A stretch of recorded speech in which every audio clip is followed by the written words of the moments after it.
কার ফোনে লাইট জ্বলছে রে? Happy Valentine's day. বাবা কি হচ্ছে এটা হঠাৎ করে? থ্যাংক ইউ, সারপ্রাইজ থ্যাংক আমার ইউ, তরফ থ্যাংক ইউ থেকে। So much. Wow, very nice.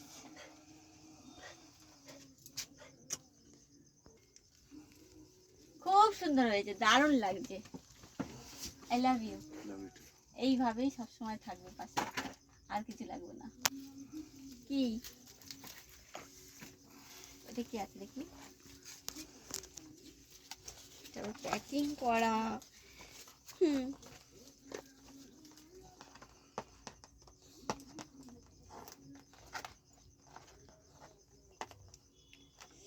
কি আছে এটাতে? ওয়াও, দারুণ। লেখাগুলো পড়ে।